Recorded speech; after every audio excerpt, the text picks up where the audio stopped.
Yo book nerds, today we're going to talk about a Christmas classic. I read A Christmas Carol by Charles Dickens, and I have seen so many adaptations of this book. My favorite has to be the 1938 version. I love that version, but I had never read it, at least to my remembrance. I don't remember reading this at all, but the story was super familiar because I'd seen so many different adaptations over the years. I've also seen this performed in plays more than once, and it's just a delightful story. It's a classic. I'm going to assume that most people know this story. Like, it is just so popular. I don't really think I can tell you anything that you don't already know about it. If you are unfamiliar with this story, you've got to read it or watch it or both. Like, it's a Christmas classic for a reason. It is just a lovely story, and it is extremely, extremely short, so you can take it in really quickly. This edition, first of all, look at this cover. It's just so gorgeous. I love it. It's a hardback. This is a Chiltern edition, and the artwork in here is just phenomenal. Let's see if I can give you some examples of the artwork. Like, it is just lovely. It's so beautiful. I love it. The illustrations in here, it says the text illustrations are by Arthur Rackham.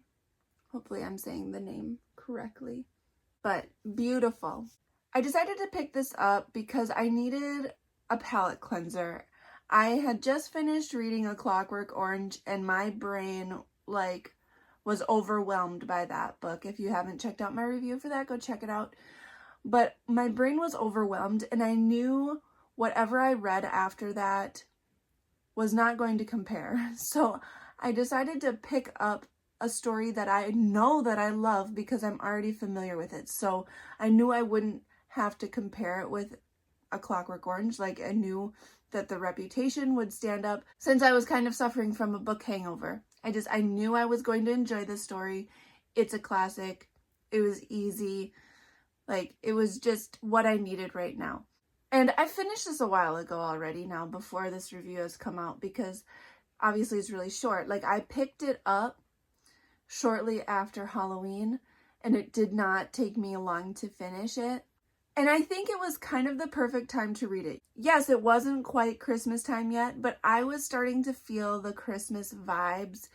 And this was honestly a great transition from Halloween time to Christmas time, because there are ghosts in this. It's kind of spooky at some points. Like, it's kind of creepy in a couple parts of the story. So it was really nice to kind of transition out of Halloween and into Christmas.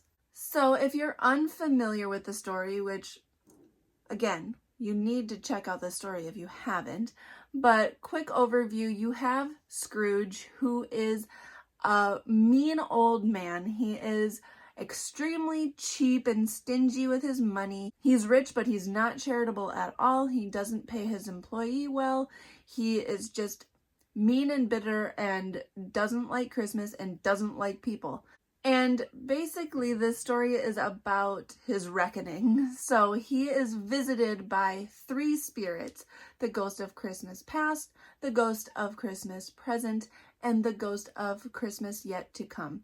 And these three spirits are trying to show Scrooge the error of his ways and try to make him a better person. So that's the gist of it if you haven't seen it or read it or heard about it. And it's a delightful story. I think everyone should read it. It's just wonderful.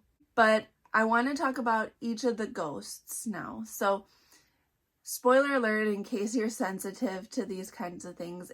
I think it's really hard to spoil this book because, like, I think it's just so ingrained in Christmas today. Like, everyone knows the story. But if you are unfamiliar, I'm going to talk about each ghost now.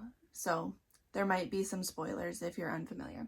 So let's start with the ghost of Christmas past. Basically, this ghost is meant to show Scrooge that what is done cannot be undone. we start like looking back at Scrooge as a boy, and he experienced joy as a child, and Christmas brought him joy. But we watch as he grows, as that boyish joy turns into greedy manhood. And he even had a fiance at one point in time, but their engagement gets broken because she pretty much tells him, like, you're in love with a golden idol, meaning money. Like, you'd rather be with money than with me. And so you see this shift take place, and the ghost shows him, like, we can't change the past, but this is your past.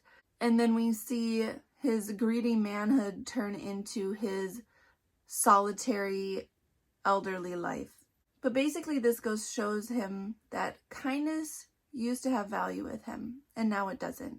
Scrooge has basically lost some of the best things in life. And that trend continues with the Ghost of Christmas Present. We get to see life as it is now. We see Scrooge, again, being solitary and alone. We get to see other people celebrating Christmas together. And so we see that Scrooge being harsh with people is only hurting himself. Other people are still happy, and he's the one that's miserable. He's the one that's alone. Scrooge misses out on some of the most important things in life, like the most basic joys in life, because of himself. And these joys would have cost him literally no money. He could have just been with people for Christmas and spent time with people, and instead he'd rather be alone with his money.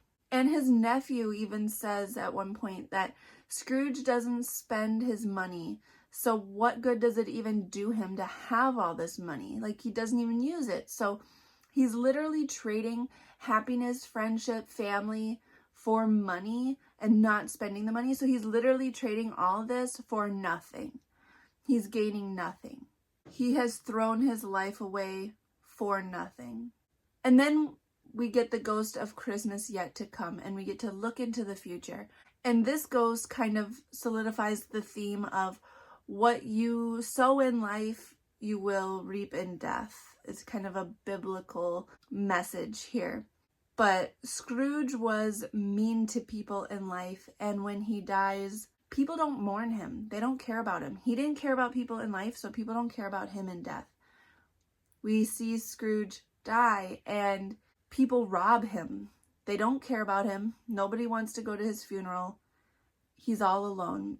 People are actually feeling joy at his death because some people owe him money, and now they don't have to worry about being evicted from their house. They are feeling joyful because they know how mean Scrooge was, and Scrooge would have definitely kicked them out of their house for not paying. So the only emotion we see at Scrooge's death is joy.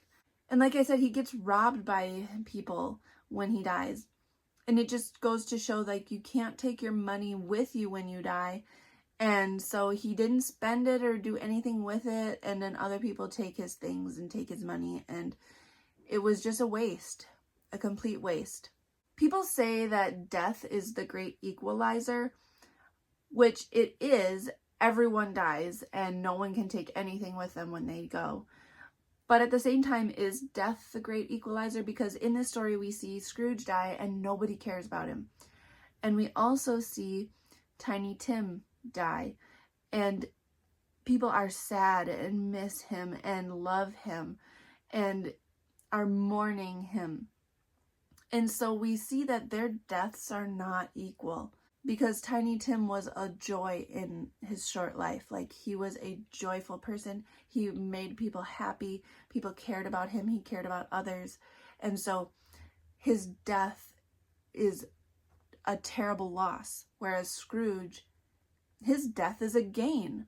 And so death is not the great equalizer, honestly. So Scrooge sees these three ghosts and gets these lessons, and he obviously changes his ways. And I think this book just really shows us the true spirit of Christmas without being preachy. Like, it's not overly religious. Yes, there are some mentions of God, and obviously we have spirits and talk of the afterlife, but it really isn't religious. And so if you're not super religious, but you like Christmas, like this book would be great because it just shows the spirit of Christmas to be one of charity, one of generosity, and of love. It's basically telling you to be a good person and look out for your fellow man, to care for humanity. So it is just a lovely book with lovely messages and great for this time of year. I highly recommend. It was definitely worth the read. And I just can't really say much more than that. Like, it's such a commonly known story. I don't have anything else to add. It's great. Read it. That's all that I have for you guys today. I hope you have a lovely Christmas time. And as Tiny Tim says, God bless us, everyone. Hit that like button and subscribe. Thanks for talking books with me.